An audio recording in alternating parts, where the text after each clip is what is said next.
Have you ever wished there was a map for spiritual growth? A real step-by-step guide for transforming how you see the world?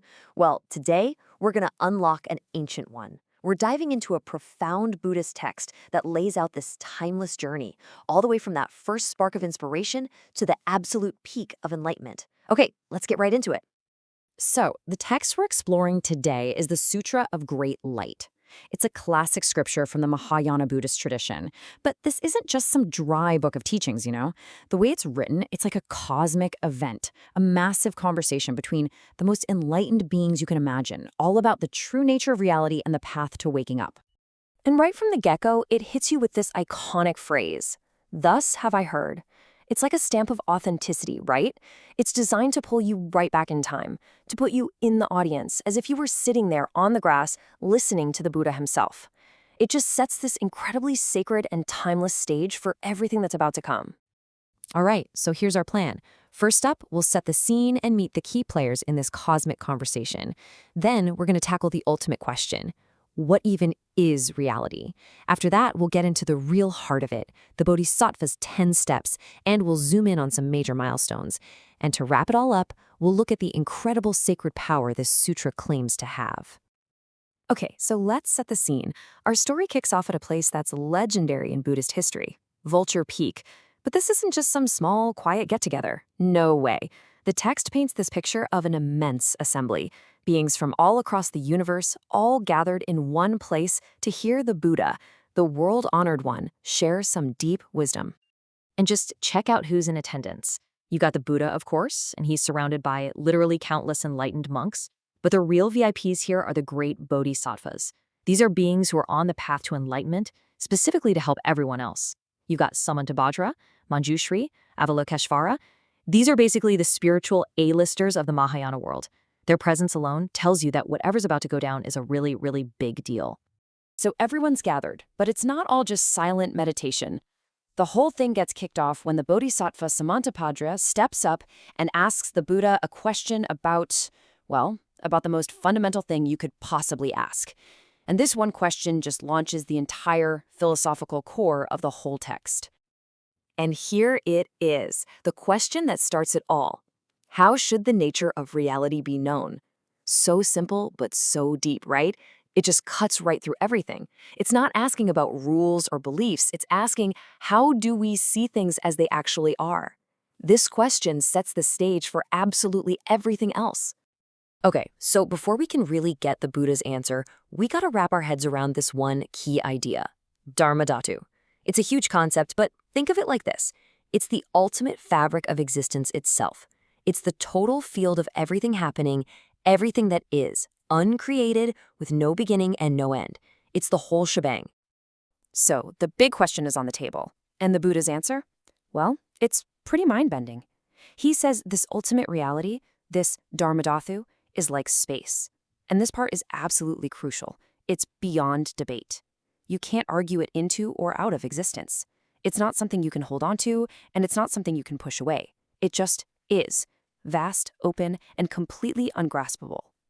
All right, so reality is this vast, open space. Cool, but how do you actually realize that? Well, that's where the sutra gets super practical. It shifts from philosophy to a straight-up curriculum. This is the centerpiece of the teaching, a 10-stage path for a bodhisattva to follow on that long, long journey to becoming a Buddha. So here they are, the 10 abodes or stages that make up the path. And you can see a real logic to it, can't you? It all starts with that spark, generating the mind. From there, you build a foundation with cultivating the ground and practice.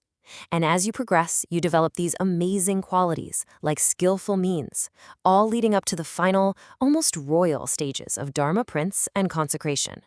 It's a complete spiritual hero's journey, just laid out for you, step by step. Now, 10 steps is a lot to chew on at once. So let's zoom in on 3 really critical points in this journey. Think of them as the beginning, the major turning point, and the grand finale. This will really help us get a feel for the whole arc of this incredible transformation. It all kicks off right here with stage 1, generating the mind. And you've got to understand, this isn't just some casual idea like, oh, that sounds nice. This is a profound, life-altering vow. It's the conscious decision to walk this path, not just for yourself, but for the sake of liberating every single being in existence from suffering. That one spark, that's the fuel for the whole thing.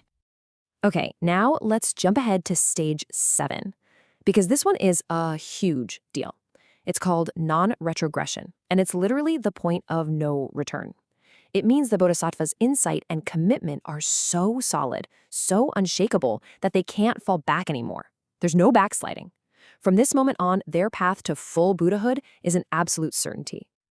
And that brings us to the grand finale, the 10th and final stage, consecration. The language here is just so powerful, isn't it? It's described as a spiritual coronation. The bodhisattva is crowned a Dharma prince, an heir to the throne of enlightenment. They've mastered incredible powers and are just one final step away from becoming a full Buddha, ready to inherit the entire kingdom of wisdom. Now, we've talked about the path, but here's where things get really intense. The sutra starts talking about itself, about the power of these very teachings. It basically says that just encountering this text is a massive, world-altering event for anyone who hears it, with consequences that are profound and permanent. It does not mess around. It lays out two completely different destinies. If you uphold this teaching, it's said to be so powerful, it can wipe away your heaviest karma and guarantee you'll eventually become a Buddha.